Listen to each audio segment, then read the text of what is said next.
Mga balitang dapat abangan ngayong araw sa Alakdan News Update.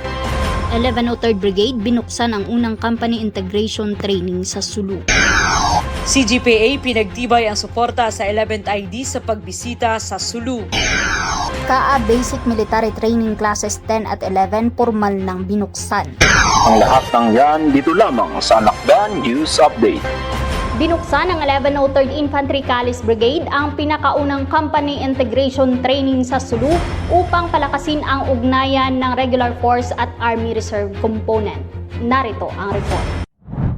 Noong ika-15 ng Nobyembre taong kasalukuyan, formal na binuksan ni Brigadier General Emmanuel L. Cabasan, Commander ng 1103rd Brigade, ang Company Integration Training Cluster 1-2025 sa Campo Datu, Indanan, Sulu. Dumalo sa seremonya si Engineer Ajan S. Ajijul kasama ang mga opisyal at kalahok ng pagsasanay. Ang 2 linggong CIT ay idinisenyo upang palakasin ang interoperability at pagtutulungan ng Regular Force at Armed Reserve Component sa probinsya. Sa kanyang mensahe, binigyang diin ni Brigadier General Cabasan ang kahalagahan ng pagkakaisa at pagiging handa bilang isang hanay. Pinuri rin niya ang mga reservists sa kanilang dedikasyon at ang regular force sa paggabay sa kanilang counterparts. Sasailalim ang mga kalahok sa field operation, technical drills, mission planning at team-based exercises upang hasain ang teamwork, disiplina at operational synergy.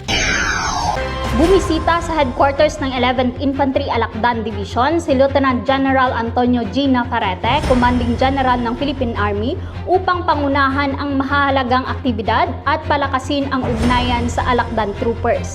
Ang detalye ng balita ating alamin mula kay PFC Visares. Mainit na sinalubong si Lieutenant General Antonio G. Navarrete ng Full Military Honors pagdating niya sa headquarters ng 11th ID, isang parangal na nagpapakita ng mataas na respeto sa pinuno ng Philippine Army. Kasunod nito, nagsagawa siya ng executive session kasama ni Major General Leonardo I. Peña, Commander ng 11th ID at Joint Task Force Orion, pati na rin ang Brigade Commanders, ADC-RRA, DIG at iba pang senior officers ng 11th ID. Bumisita naman si Lieutenant General Navarrete kay Governor Abdu Sakur Eitan II upang lalo pang patatagin ang koordinasyon sa lokal na pamahalaan.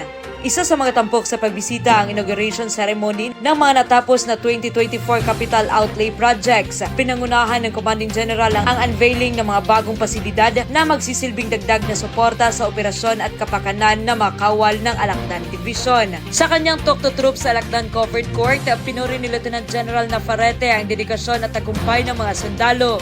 Hinimok niya ang mga ito na manatiling tapat sa tungkulin at magpatuloy sa paglilingkod ng may katapatan, disiplina at integridad. Sa kabilang dako, formal nang binuksan ang KA Basic Military Training Classes 10 at 11 na naglalayong palakasin ang kakayahan ng KAFGU Active Auxiliary sa pagpapanatili ng kapayapaan sa Sulu. Narito ang report. Pinangunahan ni Brigadier General Alaric Avelino P. de los Santos, Commander ng 1102nd Brigade, ang KA Basic Military Training Classes 10 at 11 sa loob ng 11th Division Mastal Training School sa Campo Datu, Barangay Tagbak, Indanan, Sulu, noong ika-17 ng Nobyembre taong kasalukuyan.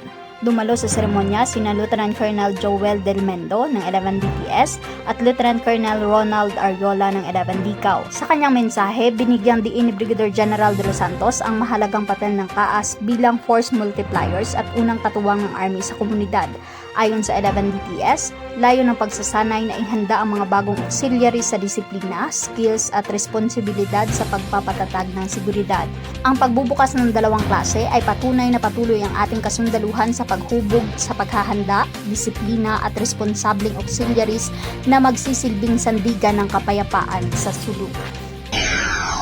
At yan ang balita at kaganapan sa linggong ito. Ako si PFC Salario para sa Alakdan News Update.